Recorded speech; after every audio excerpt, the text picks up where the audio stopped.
여러분 혹시 이런 생각을 해보신 적 있으십니까? 아침마다 삶은 계란을 먹으면 건강에 좋다고 믿고 계시지요. 실제로 많은 분들이 계란을 완전 식품이라고 부르며 하루를 시작할 때 가장 먼저 찾는 음식으로 선택합니다. 그런데 만약 제가 지금 여러분께 이렇게 말씀드린다면 어떠시겠습니까? 어떤 음식과 함께 먹느냐에 따라 그 계란이 오히려 신장을 망가뜨리고 심장에 부담을 줄 수도 있다고 말입니다.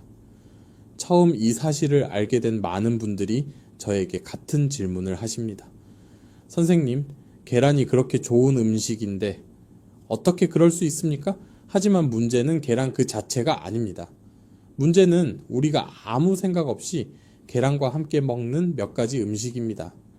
특히 60대 이후에는 신장의 기능이 예전 같지 않기 때문에 음식의 조합 하나만 잘못되어도 몸이 받는 부담이 훨씬 커질 수 있습니다. 저는 오랜 시간 동안 신장질환 환자들을 진료해 왔습니다. 그 과정에서 한 가지 공통점을 발견했습니다. 많은 환자분들이 자신은 건강하게 먹고 있다고 믿고 있었지만 실제로는 잘못된 식습관 때문에 몸이 서서히 망가지고 있었다는 사실입니다. 그래서 오늘 이 영상에서는 여러분께 꼭 알려드리고 싶은 중요한 이야기를 나누려고 합니다. 계란을 드실 때 절대로 함께 먹지 말아야 할 위험한 음식 4가지, 그리고 반대로 계란과 함께 먹으면 신장과 혈관을 보호하는 좋은 음식 3가지를 자세히 말씀드리겠습니다. 또한 60대 이후에 계란을 가장 건강하게 먹는 5가지 방법도 함께 알려드리겠습니다. 이 이야기는 단순한 건강 상식이 아닙니다. 여러분의 신장과 심장을 지키기 위한 매우 중요한 정보입니다. 오늘 말씀드리는 내용을 끝까지 들어보신다면 내일 아침 식탁이 완전히 달라질지도 모릅니다.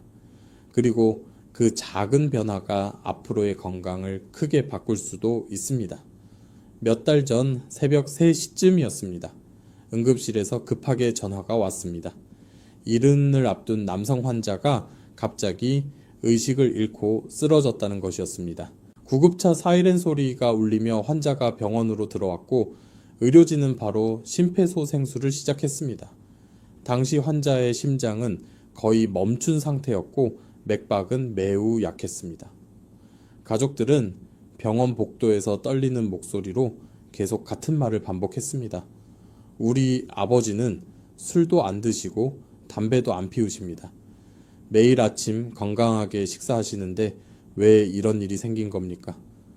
환자의 차트를 확인하면서 저도 잠시 말을 잇지 못했습니다. 검사 결과에서 가장 먼저 눈에 들어온 것은 혈액 속 칼륨 수치였습니다. 정상 범위를 훨씬 넘어 위험한 수준까지 올라가 있었습니다. 그리고 신장 기능 역시 크게 떨어져 있었습니다. 문제는 이 환자가 특별히 몸에 나쁜 음식을 먹던 분이 아니라는 점이었습니다. 가족들의 이야기를 자세히 들어보니 오히려 그 반대였습니다. 이분은 건강을 챙기기 위해 매일 같은 아침 식사를 반복하고 있었습니다. 삶은 계란 2개와 찐 고구마 1개, 그리고 따뜻한 차 1잔. 주변 사람들 모두가 부러워할 만큼 규칙적이고 건강해 보이는 식습관이었습니다. 가족들도 그 식사를 보며 우리 아버지는 정말 건강을 잘 챙기신다고 늘 말해왔다고 합니다. 하지만 그날 검사 결과는 전혀 다른 이야기를 하고 있었습니다. 겉으로 보기에는 건강해 보이는 그 아침 식사가 오랜 시간 동안 신장에 부담을 주고 있었고 결국 어느 순간 몸이 더 이상 버티지 못한 것입니다. 저는 그 순간 다시 한번 깨달았습니다. 건강에 좋다고 알려진 음식이라도 어떤 방식으로 어떤 음식과 함께 먹느냐에 따라 전혀 다른 결과를 만들 수 있다는 사실을 말입니다. 여러분, 여기서 한 가지 중요한 사실을 이해하셔야 합니다. 왜 이런 문제가 특히 60대 이후에 더 자주 나타나는지 말입니다. 많은 분들이 이렇게 말씀하십니다. 젊었을 때는 계란도 먹고 고구마도 먹고 차도 마셨지만 아무 문제 없었습니다. 맞습니다. 그 말은 틀린 말이 아닙니다. 젊었을 때는 몸이 훨씬 강했고 장기들도 매우 건강하게 작동하고 있었기 때문입니다.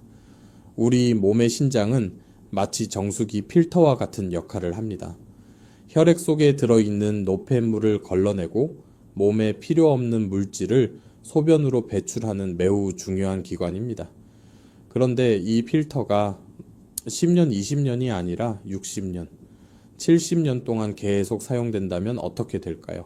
아무리 좋은 필터라도 시간이 지나면 조금씩 낡고 기능이 떨어질 수밖에 없습니다.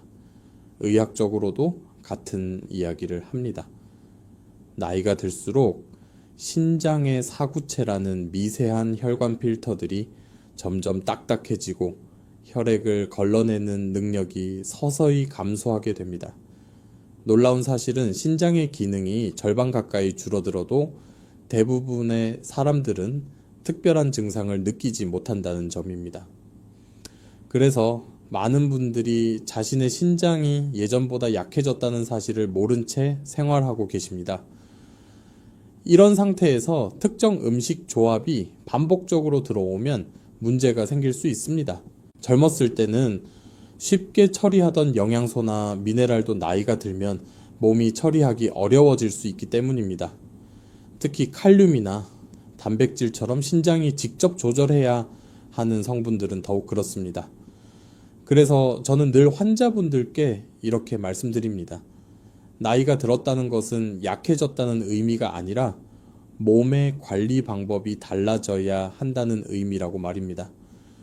예전과 똑같이 먹고 똑같이 생활하면 몸이 더 큰 부담을 받게 됩니다. 하지만 조금만 방법을 바꾸면 신장은 훨씬 편안하게 일을 할 수 있습니다. 그리고 그 작은 변화가 앞으로의 건강을 크게 좌우할 수 있습니다. 이제 첫 번째로 꼭 조심하셔야 할 음식 조합에 대해 말씀드리겠습니다. 많은 어르신들이 좋아하시는 과일이 하나 있습니다. 바로 감입니다. 가을이 되면 집집마다 홍시나 단감이 올라오고 식사 후에 하나씩 드시는 분들도 많습니다. 달콤하고 부드러워서 소화도 잘 되는 것처럼 느껴지기 때문에 건강한 간식이라고 생각하시는 분들이 많습니다. 그런데 계란을 드신 직후에 감을 함께 먹는 습관은 생각보다 위험할 수 있습니다. 제가 몇 년 전 진료했던 한 어르신의 이야기를 들려드리겠습니다. 70이 넘은 그분은 평소 위장이 약해서 고기 대신 계란으로 단백질을 보충하고 계셨습니다. 어느 날 아침에도 평소처럼 삶은 계란 2개를 드신 뒤 후식으로 잘 익은 홍시 하나를 드셨다고 합니다. 처음에는 아무 문제도 없었습니다. 그런데 몇 시간이 지나자 갑자기 배가 심하게 아프기 시작했습니다. 명치 부근에서 시작된 통증이 점점 심해졌고 나중에는 허리 뒤쪽까지 통증이 퍼졌습니다. 결국 가족들이 놀라서 병원으로 모시고 왔습니다. 검사를 해보니 위 안에 딱딱하게 굳은 덩어리가 발견되었습니다. 의학적으로 이것을 위석이라고 부릅니다. 쉽게 말해 위 속에 돌 같은 덩어리가 생긴 것입니다. 많은 분들이 놀라시는 부분이 바로 이것입니다. 부드러운 계란과 달콤한 감을 먹었을 뿐인데 왜 위 속에서 돌이 생길 수 있을까요? 그 이유는 감에 들어있는 탄닌이라는 성분 때문입니다. 이 탄닌은 단백질과 만나면 서로 결합하면서 점점 단단하게 굳어지는 성질이 있습니다. 계란에는 단백질이 매우 풍부합니다. 그래서 계란을 먹은 직후 감을 먹으면 위 속에서 탄닌과 단백질이 결합해 덩어리를 만들 수 있습니다. 특히 위장의 움직임이 느려지는 60대 이후에는 이런 현상이 더 쉽게 발생할 수 있습니다. 이 덩어리가 커지면 음식이 위에서 내려가지 못하고 막히게 됩니다. 심한 경우 구토나 탈수가 생기고 몸에 수분이 부족해지면 신장에도 큰 부담이 가게 됩니다. 그래서 저는 환자분들께 항상 이렇게 말씀드립니다. 계란을 드셨다면 최소한 2-3시간 정도는 감을 드시지 않는 것이 좋습니다. 아주 작은 습관 하나지만 그 차이가 위와 신장을 지키는데 큰 도움이 될 수 있습니다. 이제 두 번째로 말씀드릴 조합은 많은 분들이 가장 놀라워하시는 내용일 것입니다. 바로 계란과 고구마입니다. 아마 이 이야기를 들으시면 고개를 갸웃하시는 분들이 많을 것입니다. 왜냐하면 계란과 고구마는 그동안 건강한 아침 식사의 대표적인 조합으로 알려져 있었기 때문입니다. 실제로 다이어트를 하거나 건강을 챙기려는 분들이 가장 자주 선택하는 음식이 바로 이 두 가지입니다. 부드럽게 삶은 계란과 따뜻하게 찐 고구마는 먹기도 편하고 포만감도 오래 지속됩니다. 그래서 많은 어르신들이 아침 식사 대신 이 두 가지를 드시는 경우가 많습니다. 그런데 문제는 고구마에 들어있는 칼륨이라는 성분입니다. 칼륨은 원래 우리 몸에 꼭 필요한 영양소입니다. 근육의 움직임을 돕고 신경신호를 조절하는 중요한 역할을 합니다. 젊고 건강한 사람에게는 고구마 속 칼륨이 오히려 혈압을 낮추는 좋은 역할을 하기도 합니다. 하지만 나이가 들면서 신장의 기능이 약해지면 상황이 달라집니다. 우리 신장은 혈액 속 칼륨 농도를 일정하게 유지하는 역할을 합니다. 칼륨이 많아지면 소변으로 배출해서 균형을 맞추는 것입니다. 그런데 신장의 기능이 떨어지면 이 칼륨을 충분히 배출하지 못하게 됩니다. 그러면 혈액 속에 칼륨이 점점 쌓이게 됩니다. 이것을 의학적으로 고칼륨 혈증이라고 합니다. 문제는 고칼륨 혈증이 매우 위험할 수 있다는 점입니다.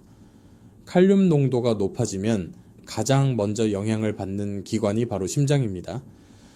심장의 정의 신호가 불안정해지면서 심장이 불규칙하게 뛰기 시작합니다.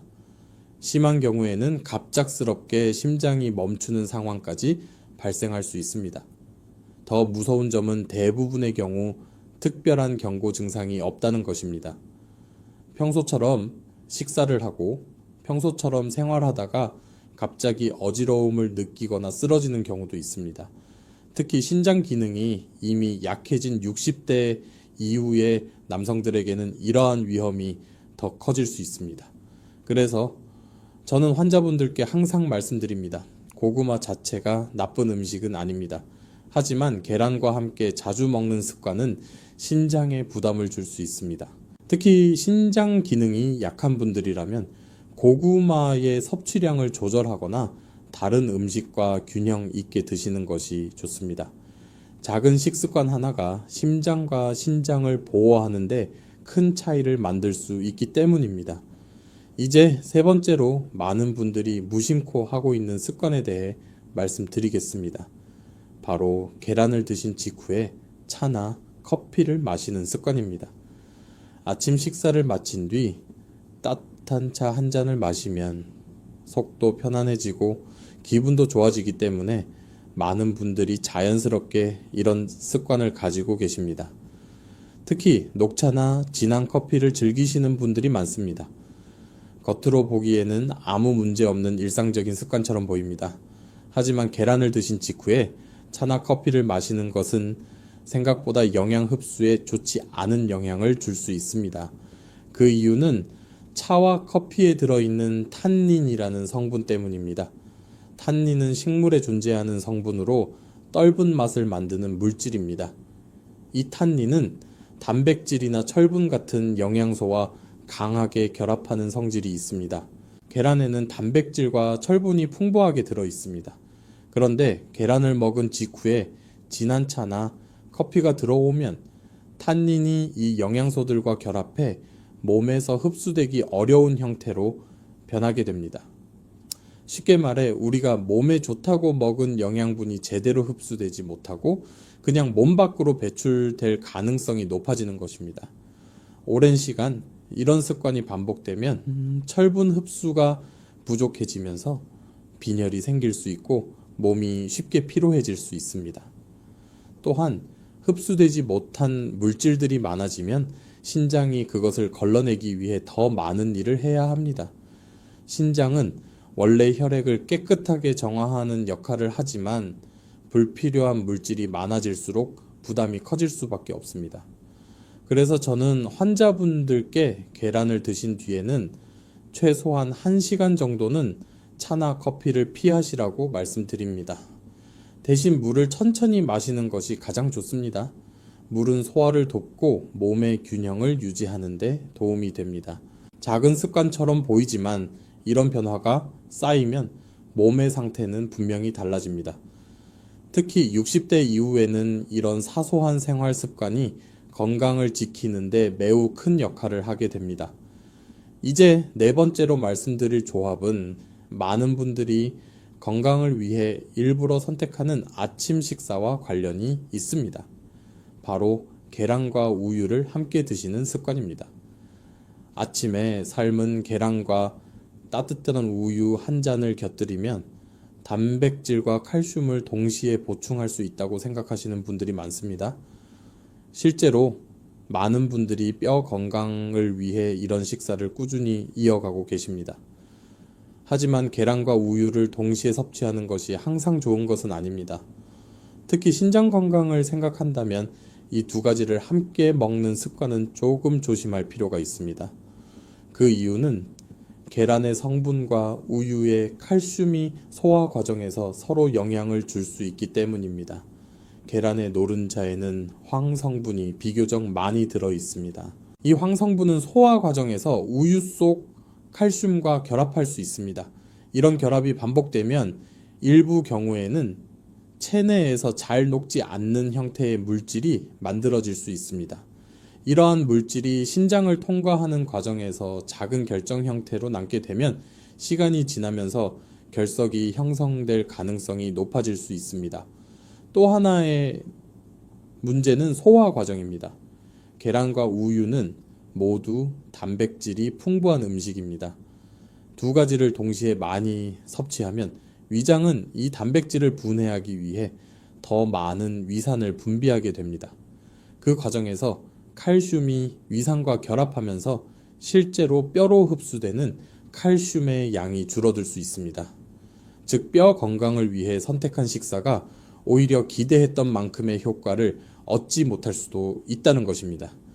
물론 우유와 계란이 모두 나쁜 음식이라는 의미는 아닙니다. 두 음식 모두 매우 좋은 영양식품입니다. 다만 시간을 조금 나누어 먹는 것이 더 좋다는 뜻입니다. 그래서 저는 보통 환자분들께 이렇게 말씀드립니다. 아침에 계란을 드셨다면 우유는 2시간 정도 지난 뒤에 드시는 것이 좋습니다. 또는 아침에는 계란을 드시고 저녁에 우유를 드시는 것도 좋은 방법입니다. 이렇게 간단한 방법만으로도 신장에 불필요한 부담을 줄이고 영양 흡수도 더 효율적으로 할 수 있습니다. 여기까지 이야기를 들으신 분들 중에는 이런 생각이 드는 분들도 계실 것입니다. 그러면 계란을 먹는 것이 오히려 위험한 것 아닌가 하지만 절대로 그렇지 않습니다. 계란은 여전히 매우 훌륭한 식품입니다. 단백질의 질이 뛰어나고 우리 몸에 필요한 여러 영양소가 균형 있게 들어있는 음식입니다. 중요한 것은 계란을 피하는 것이 아니라 어떻게 먹느냐입니다. 제가 앞에서 말씀드린 내용은 계란이 나쁘다는 뜻이 아니라 특정한 음식, 조합이 문제를 만들 수 있다는 설명이었습니다. 같은 계란이라도 어떤 음식과 함께 먹느냐에 따라 몸에 주는 영향은 크게 달라질 수 있습니다. 잘못된 조합은 신장과 심장에 부담을 줄 수 있지만 반대로 좋은 조합은 혈관을 보호하고 몸의 균형을 돕는 역할을 할 수도 있습니다. 실제로 저는 진료실에서 이런 사례를 많이 보았습니다. 식습관을 조금만 바꾸었을 뿐인데 혈액 검사 수치가 좋아지고 몸 상태가 눈에 띄게 좋아지는 분들이 있었습니다. 특별한 약을 쓰지 않았는데도 몸이 훨씬 가벼워지고 피로가 줄어드는 경우도 있었습니다. 그 이유는 몸에 부담을 주는 식습관을 줄이고 몸이 좋아하는 방식으로 음식을 먹기 시작했기 때문입니다. 그래서 지금부터는 조금 더 희망적인 이야기를 해보려고 합니다. 계란과 함께 먹으면 오히려 혈관을 보호하고 신장의 부담을 줄여줄 수 있는 좋은 음식들이 있습니다. 이런 음식들은 특별히 비싼 것도 아니고 우리 식탁에서 흔히 볼 수 있는 재료들입니다. 지금부터 제가 말씀드릴 세 가지 음식은 계란과 함께 먹었을 때 서로의 장점을 살려주는 좋은 짝이 될 수 있습니다. 이 조합을 잘 기억해 두신다면 내일 아침 식탁이 조금 더 건강한 방향으로 바뀔 수 있습니다. 그리고 그 변화는 시간이 지나면서 여러분의 몸에도 분명히 좋은 결과로 돌아올 것입니다. 이제 첫 번째로 소개해 드릴 좋은 조합은 바로 계란과 토마토입니다. 아마 이 조합은 많은 분들이 이미 한 번쯤 드셔보셨을 것입니다. 특히 토마토 계란볶음은 간단하면서도 맛이 좋아서 아침 식사로도 자주 등장하는 음식입니다. 그런데 이 음식이 단순히 맛있는 것에 그치지 않고 건강에도 매우 좋은 이유가 있습니다. 토마토에는 라이코펜이라는 성분이 풍부하게 들어 있습니다. 이 라이코펜은 강력한 항산화 물질로 알려져 있습니다. 쉽게 말해 우리 몸의 혈관을 공격하는 활성산소를 제거하는 역할을 합니다. 활성산소가 많아지면 혈관이 손상되고 염증이 생기기 쉬워집니다. 이런 과정이 오래 지속되면 혈관이 좁아지고 심장이나 신장의 부담이 커질 수 있습니다. 그런데 여기서 중요한 점이 하나 있습니다. 토마토에 들어있는 라이코펜은 그냥 생으로 먹을 때보다 열을 가해 조리했을 때 몸에서 더 잘 흡수됩니다. 토마토의 세포벽이 열에 의해 부드러워지면서 라이코펜이 밖으로 더 잘 나오기 때문입니다. 그리고 이때 계란이 함께 들어가면 더욱 좋은 효과가 나타납니다. 계란의 노른자에는 좋은 지방 성분이 들어 있습니다. 라이코펜은 지방과 함께 있을 때 체내 흡수율이 크게 높아집니다. 다시 말해 토마토와 계란을 함께 조리하면 서로의 장점을 살려주는 훌륭한 조합이 되는 것입니다. 이 조합은 신장 건강에도 도움이 될 수 있습니다. 혈관이 깨끗하고 탄력이 있어야 신장으로 가는 혈류도 원활해집니다. 토마토의 항산화 성분이 혈관을 보호하고 계란의 단백질이 몸의 조직을 유지하는 데 도움을 주면서 서로 균형을 이루게 됩니다. 만드는 방법도 어렵지 않습니다. 프라이팬에 올리브유를 조금 두른 뒤 토마토를 먼저 살짝 볶고 그 다음 계란을 풀어 넣어 가볍게 저어주면 됩니다. 이렇게 간단한 음식이지만 몸에는 매우 좋은 영향을 줄 수 있습니다. 그래서 저는 환자분들께 종종 이렇게 말씀드립니다. 내일 아침 식탁에 계란을 올리신다면 토마토도 함께 준비해 보십시오. 작은 변화이지만 몸이 받는 느낌은 분명히 달라질 수 있습니다. 이제 두 번째로 말씀드릴 좋은 조합은 바로 계란과 양파입니다. 아마 많은 분들이 양파를 그저 음식에 향을 더해주는 재료 정도로 생각하실 수도 있습니다. 하지만 양파는 오래전부터 건강에 도움이 되는 식품으로 알려져 왔습니다. 특히 혈관 건강과 관련해서는 매우 중요한 역할을 하는 성분들이 들어 있습니다. 양패는 퀘르세틴이라는 항산화 성분이 풍부하게 들어 있습니다. 이 성분은 혈관 속에서 일어나는 염증 반응을 줄여주고 혈액이 지나가는 길을 깨끗하게 유지하는 데 도움을 줍니다. 쉽게 말해 혈관 안쪽 벽에 불필요한 지방이 쌓이는 것을 줄여주는 역할을 합니다. 많은 분들이 계란을 먹을 때 한 가지 걱정을 하십니다. 바로 콜레스테롤입니다. 특히 중년 이후에는 콜레스테롤 수치에 민감해지기 때문에 계란을 먹는 것을 망설이시는 분들도 있습니다. 물론 계란의 콜레스테롤이 항상 나쁜 영향을 주는 것은 아니지만 이미 혈관 건강이 약해진 분들에게는 식습관을 조금 더 신중하게 관리하는 것이 좋습니다. 이때 양파가 좋은 역할을 할 수 있습니다. 양파 속 퀘르세틴은 계란을 통해 섭취한 지방 성분이 혈관 벽에 달라붙는 것을 어느 정도 억제하는 데 도움을 줄 수 있습니다. 또한 혈액의 흐름을 원활하게 만들어 주어 심장과 신장으로 가는 혈류를 개선하는 데 도움이 됩니다. 신장은 사실 매우 많은 혈관으로 이루어진 기관입니다.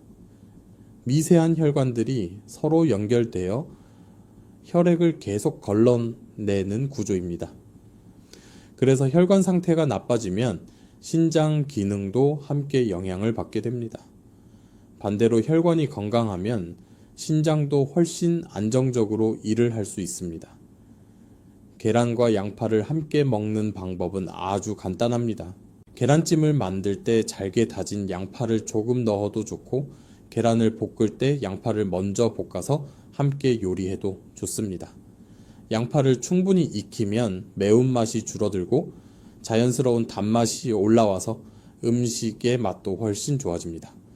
아침 식탁에서 계란을 준비할 때 양파 반 개만 썰어 넣어 보십시오. 별것 아닌 작은 변화처럼 보일 수도 있지만 이런 습관이 쌓이면 혈관 건강을 지키는데 분명 도움이 될 수 있습니다. 특히 60대 이후에는 이런 작은 선택들이 몸의 균형을 유지하는 데 큰 역할을 하게 됩니다. 이제 세 번째로 소개해드릴 좋은 조합은 바로 계란과 브로콜리입니다. 브로콜리는 많은 영양 전문가들이 매우 높이 평가하는 채소입니다. 하지만 의외로 많은 어르신들이 브로콜리를 멀리하는 경우가 있습니다. 특히 신장이 좋지 않다는 이야기를 들으면 채소 자체를 조심해야 한다고 생각하는 분들도 있습니다. 물론 일부 채소에는 신장 결석과 관련된 성분이 들어있는 경우도 있습니다. 그래서 어떤 채소를 어떻게 먹느냐가 중요합니다. 그런데 브로콜리는 상황이 조금 다릅니다.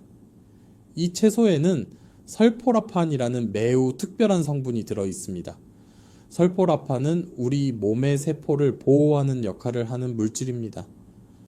특히 몸 안에서 발생하는 염증 반응을 줄이고 세포가 손상되는 것을 막는 데 도움을 줍니다. 신장은 하루 종일 혈액을 걸러내는 일을 하기 때문에 여러 가지 노폐물과 독소에 계속 노출됩니다.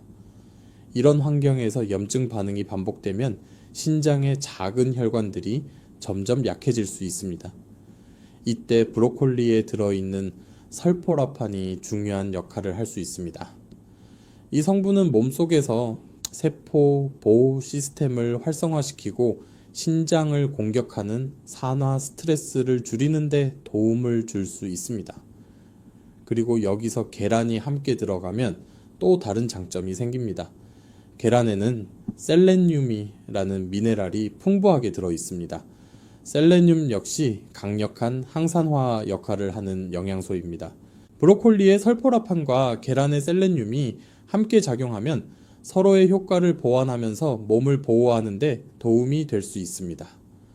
브로콜리를 조리할 때 한 가지 기억하시면 좋은 점이 있습니다. 너무 오래 삶으면 좋은 성분이 물로 빠져나갈 수 있습니다. 그래서 브로콜리는 살짝 찌거나 가볍게 데치는 것이 좋습니다. 이렇게 조리한 브로콜리를 삶은 계란과 함께 드시면 식감도 좋고 영양도 균형 있게 섭취할 수 있습니다. 많은 환자분들이 저에게 좋은 영양제를 찾고 싶다고 말씀하십니다. 하지만 저는 종종 이렇게 이야기합니다. 비싼 영양제를 찾기 전에 식탁 위의 음식을 먼저 살펴보는 것이 좋다고 말입니다. 계란과 브로콜리 같은 간단한 조합만으로도 몸에 큰 도움이 될 수 있기 때문입니다. 이제 계란을 건강하게 드시기 위한 5가지 기본 원칙에 대해 말씀드리겠습니다. 많은 분들이 어떤 음식을 먹느냐에만 관심을 두지만 사실 그보다 더 중요한 것은 어떻게 먹느냐입니다. 같은 계란이라도 조리 방법과 섭취 습관에 따라 몸에 주는 영향은 크게 달라질 수 있습니다. 첫 번째 원칙은 계란을 반드시 충분히 익혀서 드시는 것입니다. 일부 분들은 반숙 계란이나 날계란을 드시는 경우도 있습니다. 하지만 나이가 들수록 위장의 방어 능력과 면역 기능이 예전 같지 않기 때문에 식중독균에 노출될 위험이 커질 수 있습니다. 특히 계란 껍데기에는 살모넬라 균이 있을 가능성이 있기 때문에 계란은 노른자와 흰자가 모두 익을 때까지 조리하는 것이 가장 안전합니다. 두 번째 원칙은 계란을 너무 강한 불에서 오래 튀기듯이 조리하지 않는 것입니다.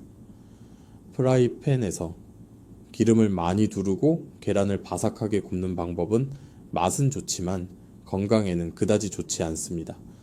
높은 온도에서 오래 조리된 음식은 몸 안에서 염증 반응을 유발할 수 있는 물질이 생길 가능성이 있습니다. 가능하면 삶거나 찌는 방법처럼 부드러운 조리법을 선택하는 것이 좋습니다. 세 번째 원칙은 하루에 먹는 계란의 양을 적절히 유지하는 것입니다. 계란이 좋은 음식이라고 해서 많이 먹는 것이 항상 좋은 것은 아닙니다. 일반적으로 하루 2개 정도면 필요한 단백질과 영양소를 충분히 얻을 수 있습니다. 지나치게 많은 단백질은 신장이 처리해야 할 부담을 늘릴 수 있기 때문에 적당한 양을 유지하는 것이 중요합니다. 네 번째 원칙은 계란을 먹는 시간입니다. 많은 전문가들이 계란은 아침에 먹는 것이 가장 좋다고 이야기합니다. 아침에 단백질을 섭취하면 하루 동안 에너지를 유지하는 데 도움이 되고 포만감도 오래 지속됩니다. 반대로 늦은 밤에 계란을 많이 먹으면 소화 과정이 길어지면서 수면에 영향을 줄 수 있습니다. 다섯 번째 원칙은 계란을 보관하는 방법입니다. 냉장고에 계란을 보관할 때는 뾰족한 부분이 아래로 향하게 두는 것이 좋습니다. 계란의 둥근 쪽에는 공기 주머니가 있기 때문에 이 부분이 위로 향하도록 두면 신선도를 더 오래 유지할 수 있습니다. 또한 계란을 보관하기 전에 물로 씻는 것은 좋지 않습니다. 껍데기에 보호막이 벗겨지면서 세균이 더 쉽게 침투할 수 있기 때문입니다. 이 5가지 원칙은 특별히 어려운 것도 아니고 비용이 드는 것도 아닙니다. 하지만 이런 작은 습관들이 모이면 신장과 혈관 건강을 지키는데 큰 도움이 될 수 있습니다. 특히 60대 이후에는 이런 기본적인 식습관 관리가 앞으로의 건강 상태를 크게 좌우할 수 있습니다. 이제 한 가지 중요한 점을 함께 생각해 보겠습니다. 많은 분들이 건강은 어느 날 갑자기 나빠진다고 생각합니다. 하지만 실제로 병원에서 환자분들을 만나보면 대부분의 질환은 하루아침에 생기는 것이 아닙니다. 오랜 시간 동안 반복된 작은 습관들이 쌓이면서 서서히 몸의 균형이 무너지기 시작합니다. 신장 질환도 마찬가지입니다. 처음에는 특별한 증상이 거의 없습니다. 그래서 많은 분들이 자신의 몸이 조금씩 변하고 있다는 사실을 느끼지 못합니다. 하지만 잘못된 식습관이 몇 년 혹은 몇십 년 동안 계속되면 어느 순간 검사 결과에서 이상이 나타나기 시작합니다. 그리고 그때가 되어서야 많은 분들이 왜 이런 일이 생겼을까 하고 뒤늦게 고민하게 됩니다. 하지만 좋은 소식도 있습니다. 몸이 나빠지는 것도 작은 습관이 쌓여서 생기는 것이라면 몸이 좋아지는 것도 역시 작은 습관에서 시작된다는 것입니다. 아침에 무엇을 먹는지, 어떤 음식을 함께 먹는지, 어떤 방식으로 조리하는지 같은 사소한 선택들이 모이면 시간이 지나면서 몸의 상태가 달라질 수 있습니다. 제가 진료실에서 환자분들을 보며 가장 기쁠 때는 약의 용량을 늘리는 순간이 아니라 생활 습관이 바뀌면서 검사 수치가 좋아지는 순간입니다. 어떤 분들은 식습관을 조금만 바꾸었을 뿐인데 몇 달 후 혈액 검사 결과가 눈에 띄게 좋아지기도 합니다. 그때 환자분들이 몸이 전보다 훨씬 가볍다고 말씀하실 때 저는 정말 보람을 느낍니다. 건강은 특별한 비법에서 시작되는 것이 아닙니다. 우리가 매일 반복하는 작은 선택에서 시작됩니다. 오늘 아침 식탁에서 계란을 어떻게 먹을지에 대한 선택도 그중 하나입니다. 이런 작은 변화들이 쌓이면 앞으로의 10년, 20년의 건강이 달라질 수 있습니다. 이제 오늘 말씀드린 내용을 천천히 정리해 보겠습니다. 먼저 계란을 드실 때 조심해야 할 4가지 음식 조합을 기억하셔야 합니다.